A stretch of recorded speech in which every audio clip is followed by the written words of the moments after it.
خوب اب آپ توجہ کریں کہ ابھی جو بائیڈن کا دورہ طے پایا ہے کہ سعودی عرب کا دورہ کرے گا مشرق وسطیٰ کا، اور اس دورے میں پہلی دفعہ امریکی صدر کے تفصیل میں دورے کے پروٹوکول میں مدینہ بھی رکھا گیا ہے کہ مدینہ بھی جائے گا جو بائیڈن امریکی صدر، جس کی تیاریاں مکمل کر لی گئی ہیں۔ ابھی جو لوگ گئے ہوئے ہیں حج پہ مشرف ہیں، جن کے ساتھ رابطہ ہے پاکستانیوں کا، کچھ مدینہ کی زیارت کر چکے ہیں، کچھ حج کے بعد جاتے ہیں، ان سب سے پوچھ لیں آپ، یا ویسے بھی آج کل آسان ہے سرچ کرنا کہ مدینہ اور مکہ کے راستے میں جگہ جگہ ٹریفک بورڈ جیسے بورڈ بڑے بڑے لگے ہوئے تھے جس میں لکھا ہوا تھا کہ صرف مسلمان، یعنی ان دو شہروں میں مسلمان کے لیے جانا مجاز ہے، غیر مسلم نہیں جا سکتا، بورڈ لگے ہوئے تھے۔ البتہ ان بورڈ کے باوجود بھی غیر مسلم مکہ میں بھی تھے، مدینہ میں بھی تھے، خصوصاً جو کمپنیاں وہاں پر تعمیراتی کام کر رہی ہیں یا رفائی فلائی کام کر رہی ہیں یا اور سرکاری غیر سرکاری نجی کام کر رہی ہیں، ان کے جتنے کارندے ہیں، ان کے جتنے ورکر ہیں، وہ سارے اکثر غیر مسلم ہیں، ہندو ہیں، سری لنکن ہیں، دیگر ممالک سے ہیں، کچھ مغربی ممالک سے ہیں، اپنے شہروں میں بھی رہتے ہیں، کیمپوں میں بھی رہتے ہیں، یعنی کوئی ممانعت نہیں تھی عملاً غیر مسلم کے لیے، بلکہ یہ جتنے ہوٹل بنے ہوئے ہیں غیر مسلمز کے ہیں، ان کی ڈرائنگ ڈیزائن سارے غیر مسلم نے بنائے ہوئے ہیں۔ غیر مسلم اہل کتاب ہوں یا مشرکین بت پرست ہوں، کسی کے لیے کوئی قدغن نہیں تھی، لیکن بورڈ لگے ہوئے تھے۔ اب جو بائیڈن کے لیے چونکہ اس نے مدینہ جانا ہے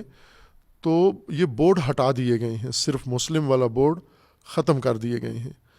اور مدینہ کو باقاعدہ طور پر جو بائیڈن کے دورے کے لیے تیار کیا جا رہا ہے،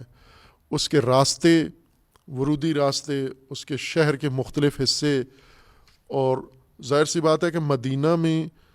مرکزی چیز تو ایک ہی ہے، اور وہ ہے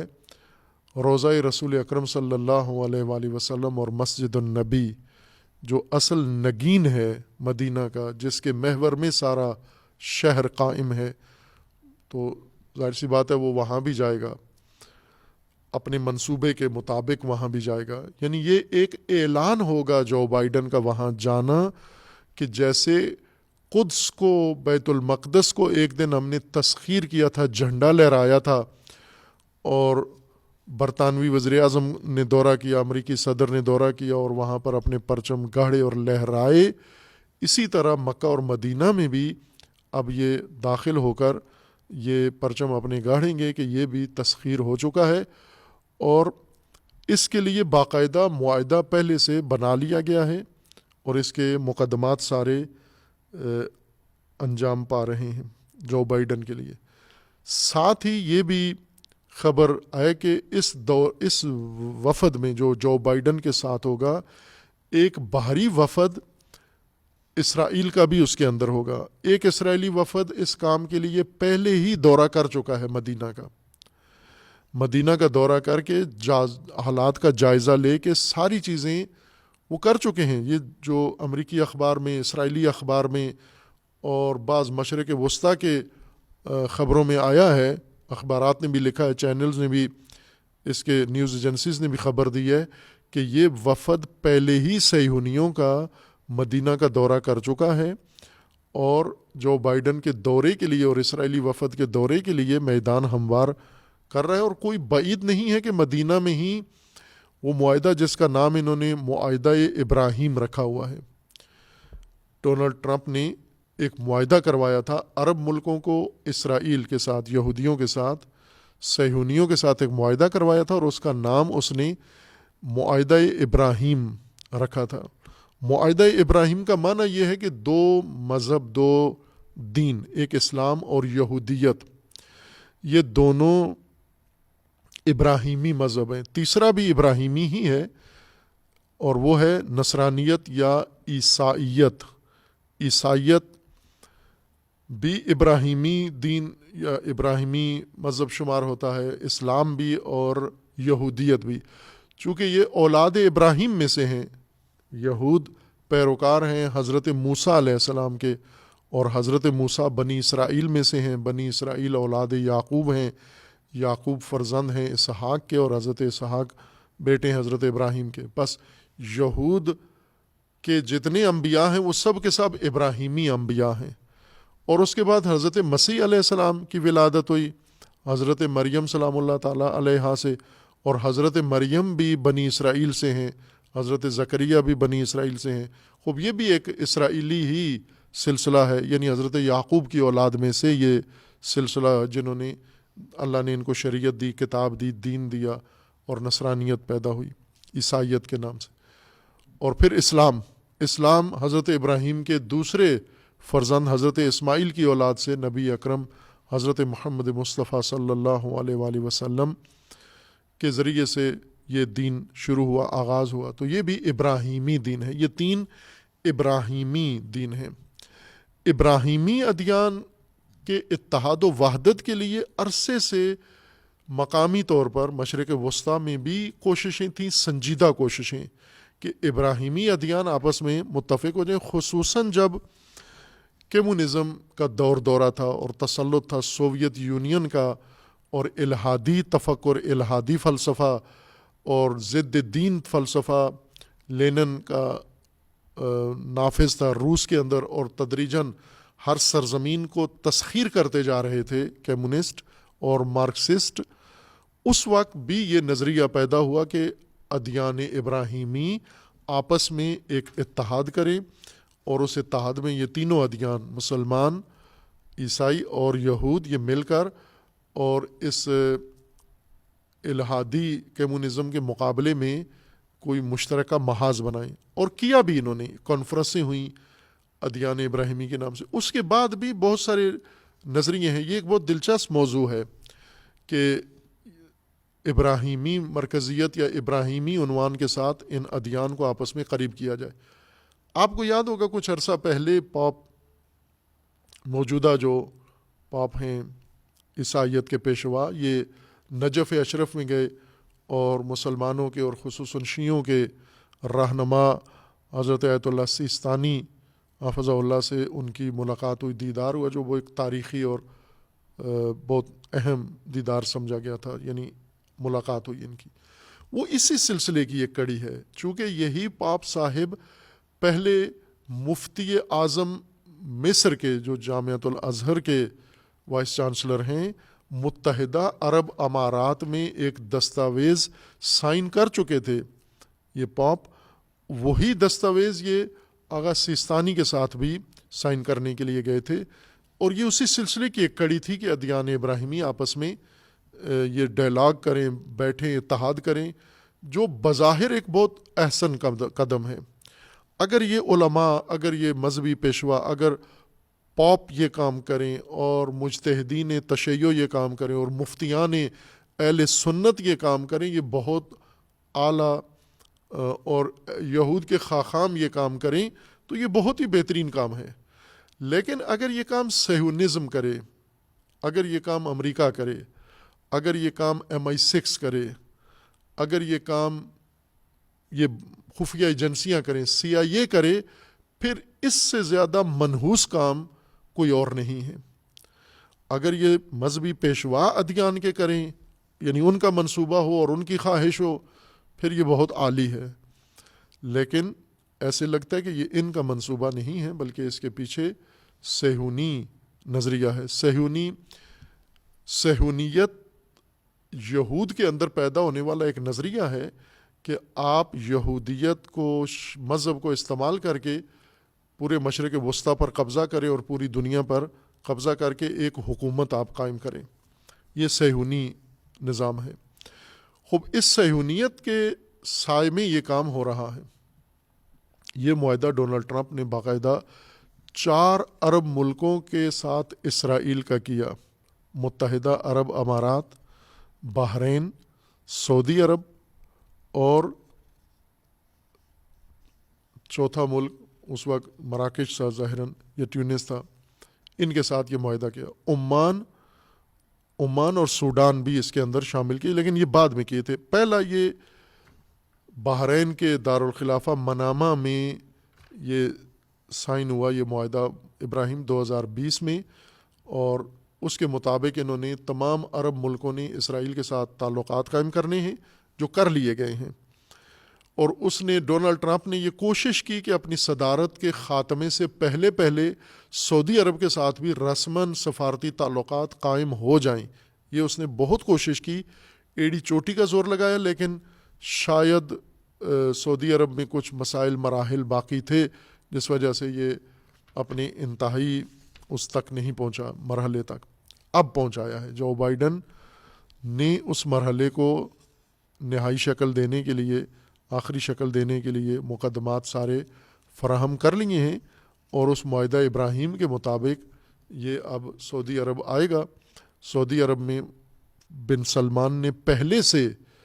ہر چیز اس کے لیے مکمل آمادہ کر دی ہے، اور اس آمادگی کا ایک حصہ جو آج سعودی عرب کے اندر انجام پایا ہے، جس کی طرف مسلمانوں کی، حاجیوں کی اور سب کی، مفتیوں کی توجہ ہونی چاہیے، مجتہدین کی توجہ، وہ یہ ہے کہ آج حج کے اندر ایک بڑا اہم کام عرفہ کا وقوف ہے، جو پاکستان میں کل ہے، 9 ذی الحجہ، یوم عرفہ کہتے ہیں اس کو، روز عرفہ، تاکہ حاجی میدان عرفہ میں جا کر وقوف کرتے ہیں آدھے دن کا، ظہر سے لے کر، زوال سے لے کر غروب تک وہاں پر اس میدان میں یہ توقف کرتے ہیں، ٹھہرتے ہیں، فقط سٹے کرتے ہیں۔ ظاہر ہے اس میں 2 نمازیں آ جاتی ہیں، یہ 4 نمازیں، ظہر بھی آ جاتی ہے، عصر بھی آ جاتی ہے، مغرب بھی آ جاتی ہے، اور وہاں پر مستحب ہے، سارے مسلمان مل کے پڑھتے ہیں، یعنی مغربین ملا کے پڑھتے ہیں یہ نمازیں، سنی بھی اور شیعہ بھی۔ شیعہ تو ویسے پڑھتے ہیں ملا کر، سنی بھی وہاں پر ترجیح، حکم یہ ہے کہ وہاں ملا کے پڑھیں۔ یہ ایک اہم رکن ہے، حج اکبر یہیں سے شروع ہوتا ہے۔ اس سے پہلے جو حج کے مراسم اور مناسک انجام پاتے ہیں انہیں عمرہ کہا جاتا ہے، عمرہ تمتع۔ حج یہاں سے شروع ہوتا ہے، مکہ سے محرم ہوتے ہیں، اور محرم ہو کے حاجی 9 ذی الحجہ کو عرفہ پہنچ جاتے ہیں، میدان عرفہ میں، جو مکہ سے تقریباً 22 کلومیٹر باہر ہے، دور ہے، ایک صحرا میدان ہے بڑا، اور اس میدان میں دن گزار کے پھر رات کو وہاں سے چلتے ہیں۔ یہاں واجب صرف وقوف ہے، ٹھہرنا ہے وہاں پر،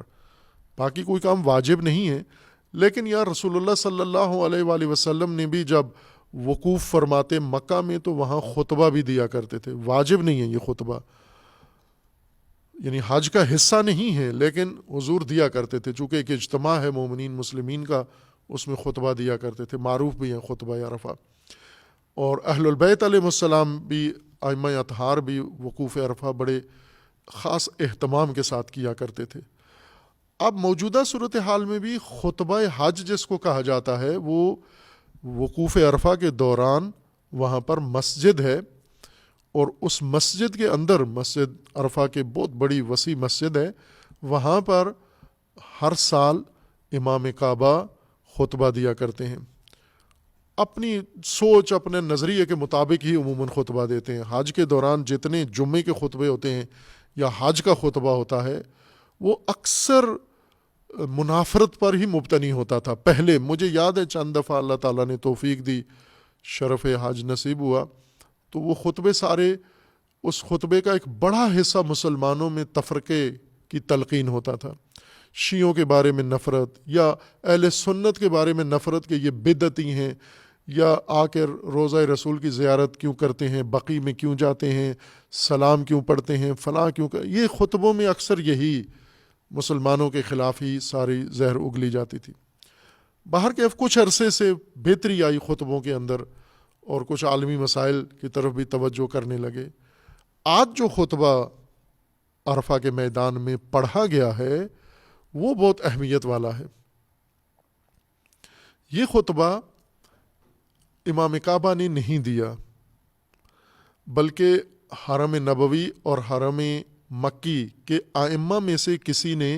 نہیں دیا یہ خطبہ۔ یہ خطبہ بالکل ایک نئی شخصیت نے دیا ہے، ایک لیبرل ملا نے، لیبرل مولوی نے دیا ہے۔ یہ جو امام کعبہ ہیں یہ لیبرل نہیں ہیں، یہ چونکہ ملازم ہیں، یہ اپنے جو ان کا مسلک ہے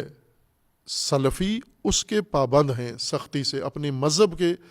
امام کعبہ ہے، امام مسجد نبی ہیں، کئی ہیں، ایک نہیں ہوتا، کئی ائمہ ہوتے ہیں، ان کے ٹائم ہوتے ہیں، دن تقسیم ہوتے ہیں، بدل بدل کے نمازیں پڑھاتے ہیں اور خوبصورت لحن اور لہجے میں نمازیں پڑھاتے ہیں۔ وہاں امامت کی شرط یہی ہے کہ خوبصورت آواز والا، خوبصورت لحن والا امام ہو۔ اور بعض مکہ و مدینہ کے ائمہ جو نماز پڑھاتے ہیں وہاں پر واقعاً بہت خوبصورت آوازوں کے ساتھ قرآن پڑھاتے ہیں، لمبی لمبی صورتیں نمازوں کے اندر پڑھتے ہیں، جو معروف ہیں، سب نے سنی ہوئی ہیں۔ یہ شخص جس نے آج خطبہ دیا ہے یہ ان کے ائمہ کی فہرست میں نہیں ہے، بلکہ یہ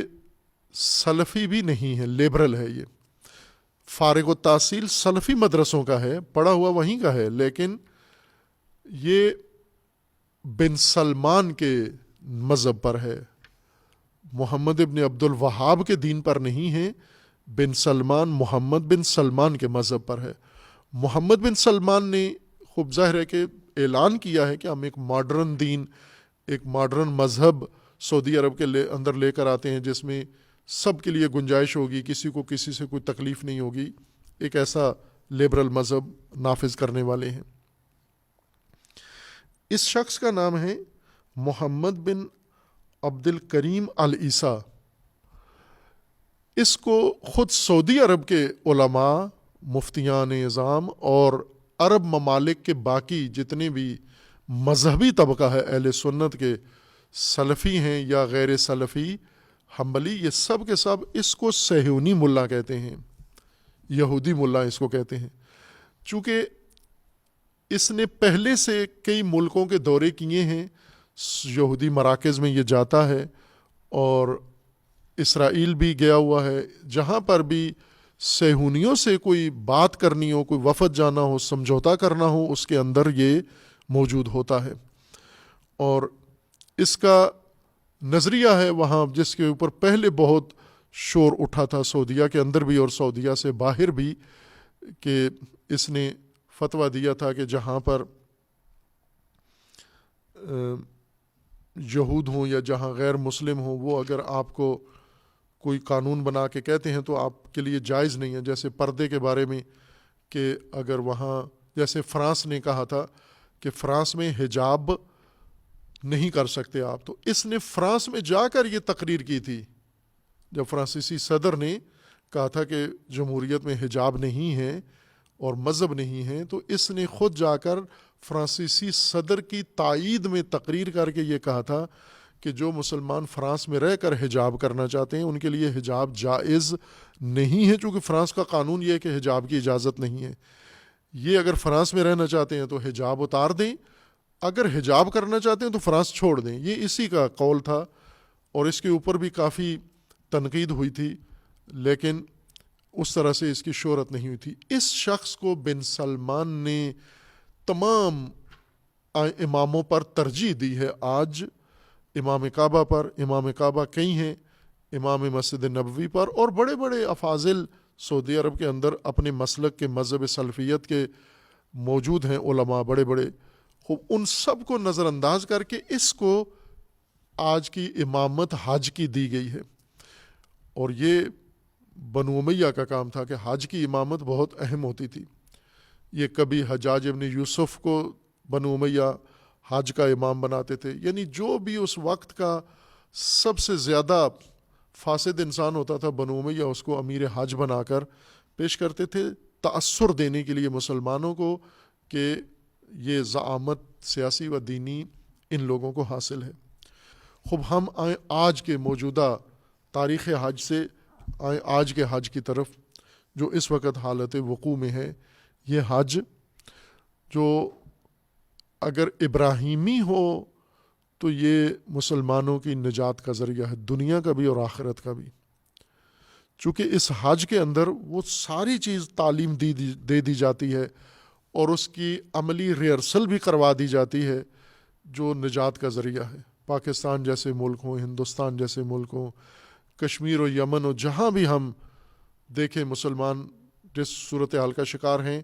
حج ابراہیمی اس کا رائے حل ہے۔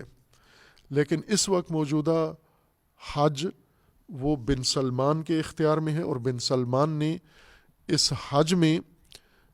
جو تبدیلی کی ہے بنو امیہ کی طرح، صہیونی امام کو لا کر اس سے خطبہ دلوایا ہے جو سلفی علماء کو بھی قبول نہیں ہے۔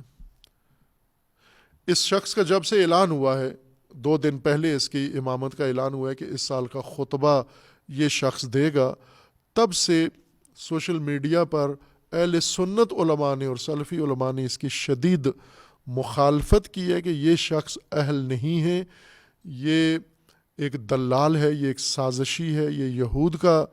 دوست ہے، یہود سے قربت اس کو زیادہ ہے، اور یہ ان کے لیے سارا کر رہا ہے۔ خوب ظاہر ہے کہ یہ امامت ایک معنی رکھتی ہے، جب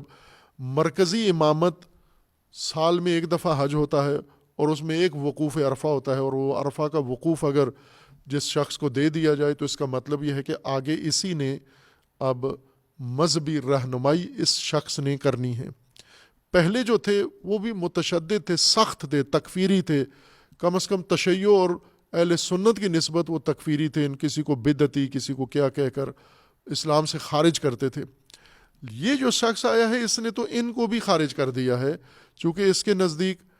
اگر اسلام کی میرے خیال میں اس کے مذہب اور اس لیے اس کے اسلام میں صرف یہود مسلمان ثابت ہوتے ہیں، باقی شاید یہ باقیوں کو بھی مسلمان نہیں کہے گا۔ یہ ایک شدید نامناسب قدم اٹھا ہے حج کا، اور علامت ہے، یہی قدم نہیں ہے اصل انحراف۔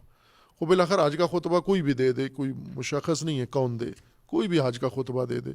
چونکہ حج کا خطبہ حج کا جز نہیں ہے۔ خطبہ نہ بھی ہو تو حج جو ہے وقوف شرط ہے، اصل میں خطبہ ایک فرعی چیز ہے، لیکن یہ خطبہ علامت ہے ایک بڑی حقیقت کی کہ اب مکہ اور مدینہ میں کیا ہونے والا ہے۔ جیسا اشارہ کیا تھا کہ جب ترکوں کے پاس مکہ و مدینہ تھا تو ترک سلطنت پورے اسلام پر قائم تھی، ان سے لے کر مکہ و مدینہ آل سعود کو دیا گیا، 100 سال انہوں نے اپنے پاس رکھا مکہ و مدینہ، اور 100 سال سے اپنی ہر چیز عالم اسلام پر مسلط کی، اور اب وقت آ گیا ہے کہ مکہ و مدینہ برطانوی نقشے کے مطابق ان کو دے دیا جائے جن کا انہوں نے سوچا ہوا تھا، یعنی صہیونیت کو دے دیا جائے۔ یہ علامت اس بات کی ہے۔ جو بائیڈن نے مکہ مدینہ کا دورہ کرنا ہے، اس کے ساتھ اسرائیلی وفد نے آنا ہے، اس کے لیے مدینہ کو تیار کر دیا گیا ہے، اور خطبہ بھی ایسے لیبرل شخص سے دلوایا گیا ہے۔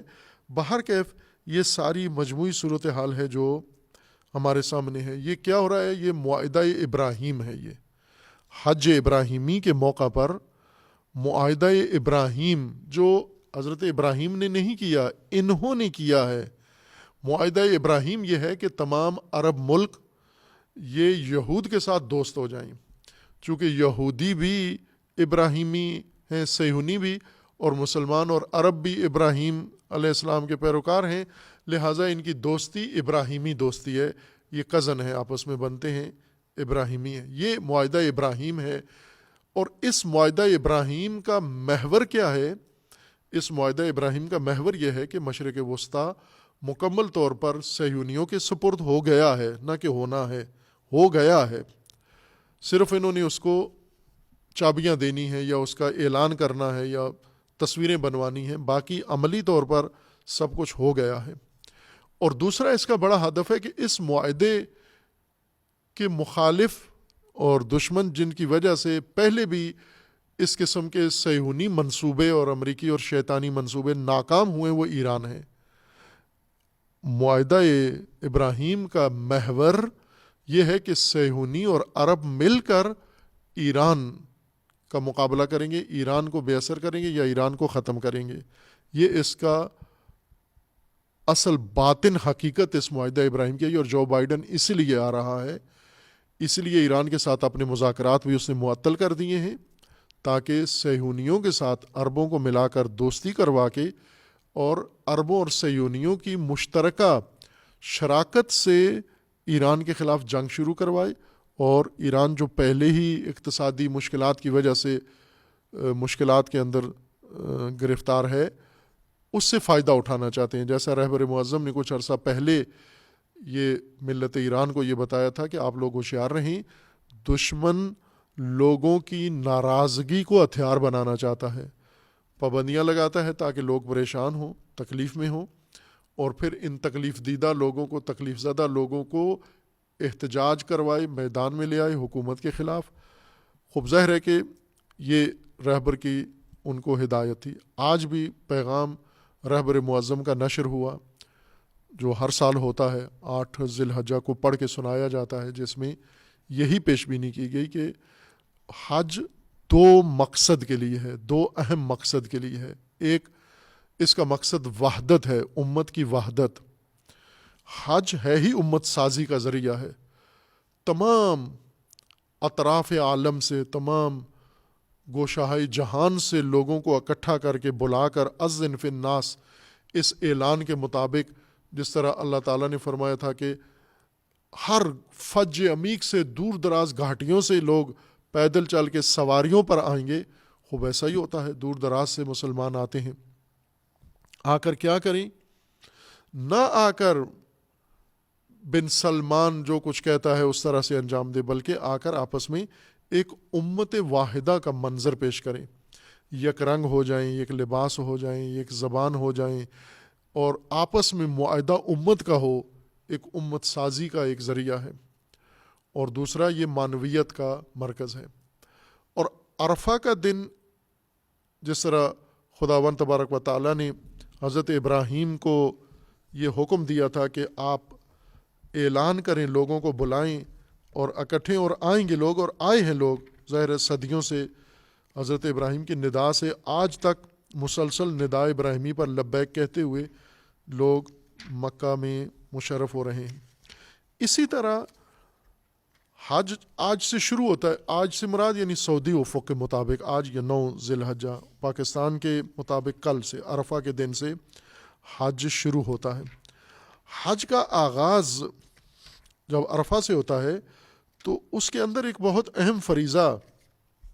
قرآن کریم نے مقرر کیا ہے، جس کو ہمارے مفتیان بھول گئے ہیں، حاجی بھی بھول گئے ہیں، علماء بھی بھول گئے ہیں، مجتہدین بھی بھول گئے ہیں، چونکہ انہوں نے حج قرآن سے استنباط نہیں کیا۔ حج اگر قرآن سے لیا گیا ہوتا، قرآنی حج ابراہیمی حج ہے، تجارتی نہیں ہے، بن سلمانی نہیں ہے۔ قرآن سے حج نہیں لیتے، بلکہ حج لیتے ہیں کسی مفتی کے فتاویٰ سے، حج کو علماء سمجھتے ہیں۔ اگر قرآن سے حج سمجھتے تو انہیں پتہ ہوتا کہ حج میں کیا کیا فریضے اللہ تعالیٰ نے لازمی قرار دیے ہیں۔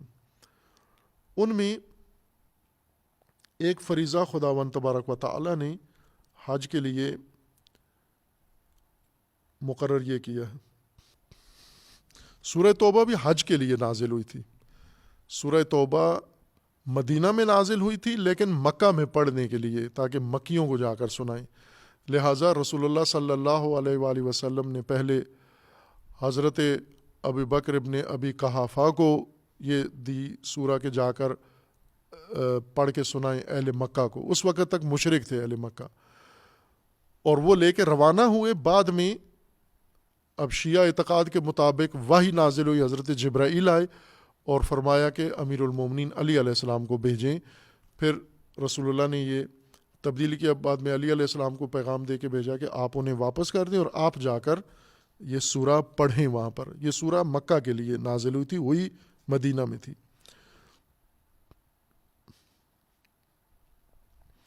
جو فریضہ اگر یعنی علماء اگر حج قرآن سے لیں، حاجی حج قرآن سے لیں، قرآن حج کیا بتا رہا ہے؟ سورہ چونکہ بغیر بسم اللہ کے شروع ہوتی ہے سورہ توبہ، براءۃ من اللہ و رسولہ، تبرہ سے شروع ہوتی ہے، یہ بسم اللہ سے شروع نہیں ہوئی، تبرہ سے شروع ہوئی ہے۔ براءۃ من اللہ و رسولہ الی الذین عاہدتم من المشرکین فسیحوا فی الارض 4 اشہر واعلموا انکم غیر معجز اللہ وان اللہ مخزی الکافرین واذان من اللہ و رسولہ، اعلان ہے اللہ کا اور اللہ کے رسول کا اعلان ہے، الی الناس، تمام لوگوں کے لیے۔ کس دن اعلان ہے؟ یوم الحج الاکبر، یوم الحج الاکبر اللہ کا اعلان ہے، اللہ کے رسول کا اعلان ہے تمام لوگوں کے لیے، اور وہ بھی کس دن؟ یوم الحج الاکبر اعلان ہے، کیا ہے؟ ان اللہ بریء من المشرکین ورسولہ، اللہ اور اللہ کا رسول بری ہیں مشرکین سے۔ یہ اللہ کا بھی اعلان ہے، رسول اللہ کا بھی اعلان ہے۔ کس دن؟ یوم الحج الاکبر۔ حج اکبر یوم روز عرفہ کو کہتے ہیں، 9 ذی الحجہ کو، جو سعودی عرب کے مطابق، حجاز کے مطابق جو وہاں رویت ہوئی ہے آج ہے، پاکستان کے مطابق کل ہے روز عرفہ۔ روز عرفہ روز براءت از مشرکین ہے۔ امام خمینی نے حج ابراہیمی کو زندہ کیا اور اس کی قیمت بھی ادا کرنا پڑی۔ 400 جنازے مکہ کی سڑکوں سے اٹھائے، مومنین کے، خواتین کے، اور وہ قیامت برپا ہوئی حج ابراہیمی کو زندہ کرتے ہوئے۔ کیا کر رہے تھے وہ مومنین، وہ حاجی؟ فقط یہی قرآن کی سورہ توبہ کی اس آیت پر عمل کر رہے تھے، وَأَذَانٌ مِّنَ اللَّهِ وَرَسُولِهِ إِلَى النَّاسِ یوم الحج الاکبر ان اللہ بریء من المشرکین ورسولہ، کہ اللہ اور اللہ کا رسول مشرکوں سے بیزار ہیں، لا تعلق ہیں۔ یہ حج کے دن، حج اکبر کے دن اللہ اور رسول کا اعلان ہے لوگوں میں۔ خوب یہ حج اکبر کے دن ہونا چاہیے نا یہ اعلان۔ خوب آپ توجہ کریں، اس دفعہ تو کنٹرولڈ حج ہوا ہے، 10 لاکھ پورے ملک سے حاجی، پوری دنیا سے حاجی گئے ہیں، اور تفریحی حج ہے، ظاہر ہے ٹورزم کے ویزے کے ساتھ گئے ہیں، ہوٹلوں میں انتظام ہے، عبادت ہے، لیکن اس کا جو طریقہ کار ہے، وہ بنیاد ہے، وہ ساری تفریحی ہے، سیاحتی حج ہو رہا ہے۔ اس کے اندر مومنین کی ایک کثیر تعداد جاتے ہیں، علماء کثیر تعداد میں جاتے ہیں، اور جیسا وہ بن سلمان کہتا ہے ویسے انجام دے کے آ جاتے ہیں۔ قرآن فرمانا ہے کہ آپ نے یوم الحج الاکبر، روز عرفہ، اعلان بھی کرنا ہے براءت کا، کہ اللہ اور اللہ کا رسول بری ہیں، تو مومنین کو بھی براءت کا اعلان کرنا ہے مشرکین سے۔ مشرکین جو آج امریکہ، مغرب اور صہیونیت کی شکل میں، وہی مشرکین اس وقت مکہ کے تھے جنہوں نے محاصرہ مسلمانوں کا کیا ہوا تھا، آج وہی مشرکین امریکہ، صہیونی اور دیگر ہیں جنہوں نے محاصرہ مسلمانوں کا کیا ہوا ہے۔ تو ان سے کہاں پر براءت اعلان کی جائے؟ حج اکبر کے دن ان سے براءت کا اعلان کیا جائے۔ خوب یہ اعلان براءت حج کے مناسک حج میں کسی مولانا نے نہیں لکھا۔ کوئی حج کا جو رہنما ہوتا ہے، مجھے یاد ہے جب چند دفعہ توفیق ہوئی حج پہ جانے کے لیے، بعض علماء سے جا کر یہی آیہ کریمہ اور یہی ان کو حکم اللہ کا بتاتے، تو وہ سختی سے خود بھی اس سے دوری اختیار کرتے اور اپنے زائرین کو، حاجیوں کو بھی کہتے کہ خبردار، یوم عرفہ براءت از مشرکین نہیں کرنا، بلکہ مودت مشرکین کرنا، جو ابھی بن سلمان نے کر دیا ہے۔ خطبہ عرفہ ہی، خطبہ حج ہی ایک صہیونی مولوی سے دلوا کر براءت کر کے بجائے ان کے ساتھ تعلق، ان کے ساتھ دوستی اور ان کے ساتھ موالات قائم کر دی ہے۔ اور ظاہر ہے کہ جتنے بھی شرکاء ہیں ساتھ، اس کے ساتھ اگر بن سلمانی حج کیا ہے تو آج جرم کر کے آ جائیں گے، وہ براءت کرنے کے بجائے مشرکین کے ساتھ دوستی کا عہد و پیمان اور مودت کا عہد و پیمان کریں گے۔ حضرت ابراہیم نے اعلان کیا لوگوں کے اندر کہ اللہ بری ہے، اللہ کا رسول بری ہے، ابراہیم مشرکین سے بری ہیں، لا تشرک بی شیئا، اور آج یہی شرک حج کے اندر کروایا بھی گیا اور کیا بھی جا رہا ہے۔ یہ وہ مطلب ہے جو آج کے دن کی مناسبت ہے، عرفہ کے دن کی، اور حج، اگر یہ حج اسلامی دستور کے مطابق، رسول اللہ کے صلی اللہ علیہ وآلہ وسلم کی سیرت کے مطابق، قرآنی احکام کے مطابق، اللہ تعالیٰ کے فرمان کے مطابق اور اہل البیت علیہ السلام کے فرمان کے مطابق اگر حج ہو ابراہیمی روح کے ساتھ، یہ ابراہیمی حج مشرکین سے مومنین کی نجات کا ذریعہ ہے، ان کی سرزمینوں کی نجات کا ذریعہ ہے، ان کی اقوام کی آزادی اور نجات کا ذریعہ ہے، اور ان کے اپنے ملکوں کے اندر ان کی نجات کا ذریعہ ہے، ان کی رفاع کا ذریعہ ہے، ان کے امن امان کا نظریہ ہے، اسی لیے حج پر جاتے ہیں۔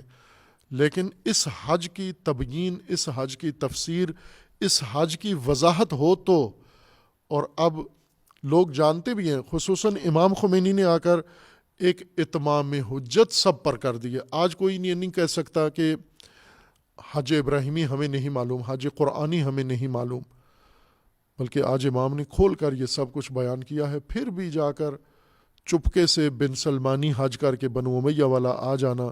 اور پھر اپنے آپ کو حاجی کہلانا، یہ شقاوت ہے۔ روایات کے اندر بھی ہے کہ بعض حاجی ایسے ہیں حج سے واپس آ کے زیادہ اشقیاء بن جاتے ہیں، اور عملاً بھی انسان دیکھتا ہے کہ شقاوت ان کے اندر آ جاتی ہے۔ بہرکیف یہ دن جو آج مسلمانوں کے لیے بہت اہم ہونا چاہیے تھا، مرکزیت ہونا چاہیے تھا، آج امت اسلامیہ کا یوم عرفہ ہونا چاہیے تھا، اور عید مسلمین ہونی چاہیے تھی، اور عید امامت و عید ولایت ہوتی، اور یہ خطبہ امام وقت خطبہ دیتے اور ولی عصر خطبہ دیتے، لیکن عملی میدانی صورتحال یہ ہے کہ آج امام وقت اور ولی عصر کے بجائے وہاں پر ایک صہیونی خطیب نے خطبہ دیا۔ یہ مسلمانوں کے لیے ایک سوچنے کا مقام ہے، توجہ کا مقام ہے، علماء کے لیے، مفتیان کے لیے، کہ یہ اپنے مقامی سیاستوں سے نکلیں، اپنے دین کی فکر کریں، کم از کم اس کو سمجھیں اور لوگوں کو آگاہی دیں۔ اگر توجہ آ گئی ان مومنین کی، ممکن ہے انہی کے ذریعے سے خدا توفیق دے اور اسی عہد و عصر میں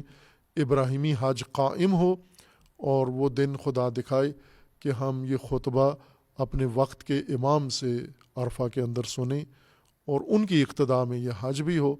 وہ ابراہیمی حج ہوگا۔ اور اس دن برات ہو مشرکین سے۔ برات مشرکین صرف نعرہ نہیں ہے، بلکہ واقعاً عمل میں، تعلقات میں یہ بیزاری اور یہ براعت تمام مشرکین سے عمل میں ہو۔ یہ مسلمانوں کی سیاست ہے، برات از مشرکین، ان اللہ بریء من المشرکین ورسولہ۔ یہ مسلمانوں کی سیاست کی جہت ہے، یہ پالیسی ہے جو خداوند تبارک و تعالیٰ نے ان کو عطا کی ہے۔ بن سلمان ابراہیمی معاہدہ جو اس کا نام رکھا ہے، وہ ذلت و ننگ و عار ہے، یہود کی دوستی۔ قرآن نے منع کیا کہ کبھی بھی تمہارے دوست نہیں ہوں گے جب تک تمہارا دین بدل نہ دیں، اور وہ انہوں نے کر دیا ہے بن سلمان کے ساتھ۔